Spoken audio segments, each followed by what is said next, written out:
Hello, everyone. I'm Buse from Turkey, and welcome to Debate Now podcast series. We are a group of young people of different ages from Turkey. You can find detailed information about our team on our Instagram page. This is the first episode of our new podcast series. In this podcast series, we will have guests from different countries and ask what we wonder about their country. Because of the current agenda, we want to talk about Palestine first. Hello, Vala. Welcome. Do you want to introduce yourself? Hello, Buse. Thank you very much for having me. Yes, my name is Wella, and I'm 23 years old. I'm a student of international relations, settling in Turkey, but I'm from Gaza City in Palestine. Nice to meet you. There are some questions we want to ask you to raise awareness.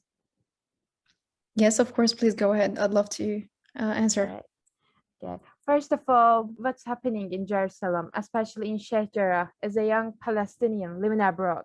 In my point of view, I would like to call it is an ongoing violence to displaced families out of their homes that they have been living in for years without giving any rights to Palestinians to defend their rights in these lands.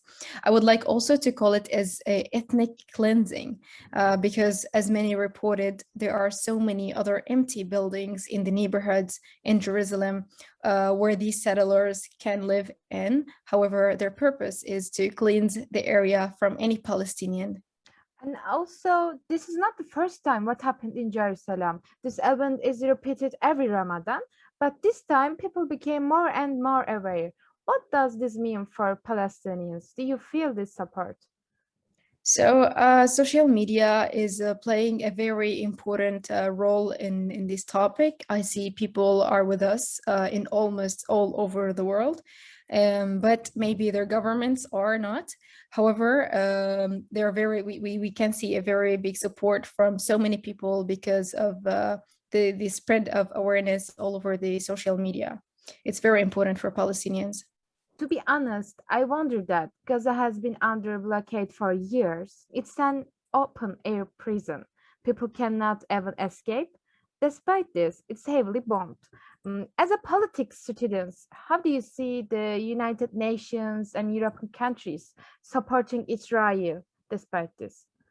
So, as a person, as someone from Gaza City, I lived there in Gaza City all over my life.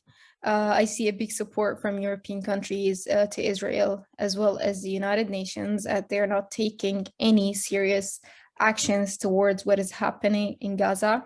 As we all can see, it's a war crimes, but nobody is taking any actions. To your question about the European countries, mentioning that only 9 out of 28 European member states recognize a state of Palestine. Let me go to and talk about Britain, which with all respect played the main role in handing Palestine to what's so-called Israel in 1948. Following that with so many other European countries that are supporting Israel, like France, Germany, and the United States. And when we're talking about the United States, they played an important role in support of Israel by establishing a consulate in Israel. In addition to that, I would like also to mention that Israel is aiding and sending funds with amount of $3.8 million annually to Israel to support them with their military forces and economically. However, I would like to mention that Turkey is a big supportive of Palestine, Ireland and Sweden and very few other countries in the region. And also, all this information shows the hypocrisy of Europe at the same times. As you know, nowadays there are many terms misused in the media about Jerusalem. For example, today I saw that Palestinians are called Israeli Arabs. What are the most misused things? What do you think? This is a very important question, I believe, because these Israeli Arabs are not Israeli in anyhow. They are Palestinians, and we call them the Palestinians of 48 because they refused in anyhow to leave their lands, but they're living under the occupied Palestinian territories, which are controlled by Israel, sadly. There is a very important point which is that the West see Gaza only as Hamas, and they also see Palestine only as Hamas, and they recognize the area as a terrorist area that they should not defend in anyhow, which is absolutely wrong. What is happening in Palestine, the Palestinian struggle with apartheid state, is not related in anyhow with Hamas, as well as we all can see what's happening in the West Bank, as only yesterday, more than 11 people were killed yesterday in the West Bank, where there's no Hamas or any other organization.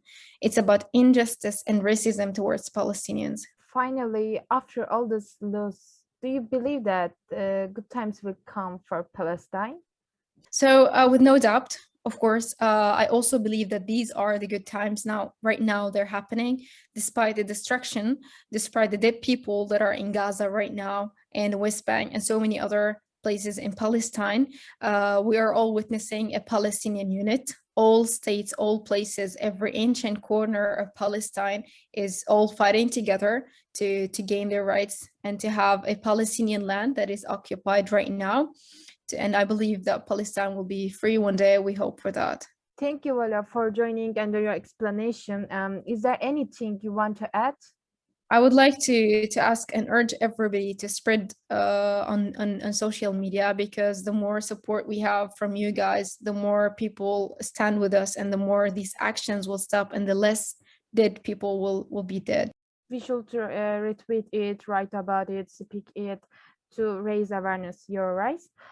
Despite thinking we are living in a modern world, we still have basic problems. It is possible to see this even by looking at the United Nations.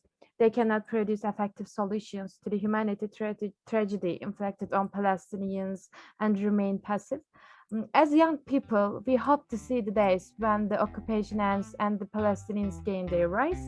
Thanks for listening. See you in the next podcast.